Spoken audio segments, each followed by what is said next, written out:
Viewers আজকে দেখাইতেছি আমি আপনাদেরকে নিচের ভীম যেগুলো বাঁধেন আপনারা, এই ভীমগুলো কিন্তু অনেক মিস্ত্রিরা কিন্তু বড় বড় ধরনের ভুল করে। আজকের এই ভিডিও দেখুন আর আপনাদের কমেন্টে মতামতগুলো। আরে দেখুন, এই ভীমগুলা যখন চাইরো দিকের আপনার ভীমগুলা যখন ফাঁসানো হয়, তখন দেখেন আপনারা একটাই চিন্তা করবেন, লক্ষ্য করবেন যে এই ভীমের রডগুলা কলমের বাইরে দিয়ে যত না যায়, কলমের বাইরে দিয়ে এক নম্বরে এই প্রত্যেক রডগুলো আপনারা চেক করবেন। প্রত্যেক সাইডে সাইডে যদি আপনাদেরকে যদি আমি দেখাই, তো দেখেন আমাদের কিন্তু পোস্টের ভিতর দিয়ে কিন্তু রড আছে।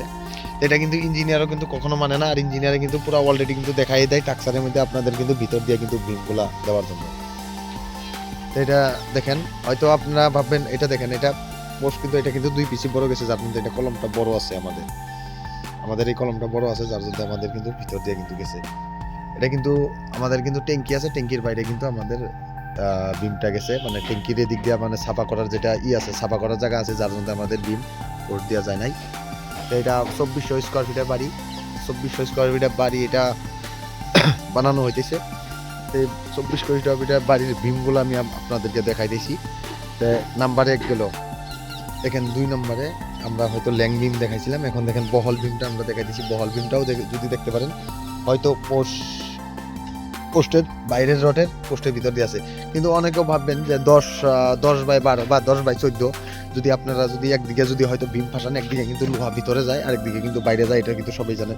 এটা আমি দেখাই দিয়েছি 2 নম্বরে যদি এটা দেখেন, এটা পোস্ট কিন্তু আপনাদের কিন্তু দেখেন 10 আছে। তলে যদি এটা দেখেন 10-12 পোস্ট আছে, এটা দেখেন, এটা কিন্তু এক পিস কিন্তু আপনাদের কিন্তু এগুলা কিন্তু ভিতরে দেখাইবো, এক পিস কিন্তু বাইরে দেখাবো। কিন্তু কি এগুলা ভিতরের বিমগুলা কিন্তু আপনাদের কিন্তু এরকম ম্যাটার করে না। আপনাদের মোট দেখতে হবে সাইড ও দিকের বিমের রডগুলা যে আছে, এটার বাইর লাইন, ওই বিমটার বাইর লাইন, তারপরে ওই বিমটার বাইর লাইন, এই বিমটার বাইর লাইন, এই বাইর লাইনের রডগুলো আপনাদের মোটামুটি দেখতে হবে যে এগুলা রড আপনাদের ভিতরে আছে না নাই। এগুলা রড কোনো সময় কলমের বাইরে দিবেন না, কলমের ভিতরে দিবেন। আর এক্সট্রা আবার 2 নম্বরে দেখেন, হয়তো অনেকেই কবে যে ভিডিওর মধ্যে বলবো যে 3টা রড উপরে, 2টা রড তলে, যে এক্সট্রা বাড়াবাড়ি মাঝে অনেকে দেখেন কিন্তু অনেকে কিন্তু উপরে দেয়, যে 2 পিস এদিকে এক্সট্রা দেয়, 2 পিস এদিকে এক্সট্রা দেয়। এক্সট্রা বার নিয়ে আজকে আমি কথা কইতেছি। এক্সট্রা বার জানুন কি আর জন্য দেয় নাই।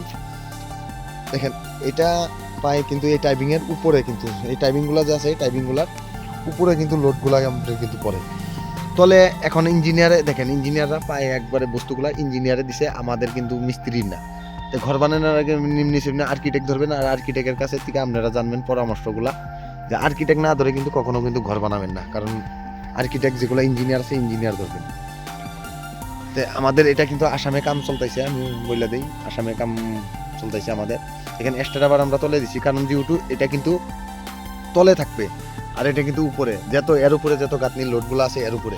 তো এখন আপনাদেরকে সিধা স্যাম্পল দেই, ওই খুঁটাটা ধরেন ডাবুক, বা এই খুঁটাটা বা ডাবলে কিন্তু এই 2 খুঁটা কিন্তু ডাবলে কিন্তু এই ভীমটা কিন্তু উপর দিকে কিন্তু ভ্যান হবে আপনার, যার জন্যই কিন্তু উপরে কিন্তু 3 পিস মারছে, তলে কিন্তু 2 পিস এক্সট্রা বার মারছে।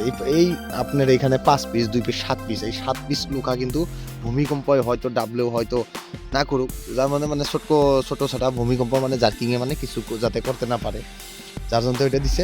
আর যেহেতু তলের সাইডটা মাটি আছে, তলে মাটিতে এটা লোডটা এমনি মাটিতে পড়বে, উপরের দিকে লোড, যার জন্য আমাদের এখানে কিন্তু 3 পিস করে দিছে। আজকের ভিডিও আমি এখানেই শেষ করতেছি। ধন্যবাদ।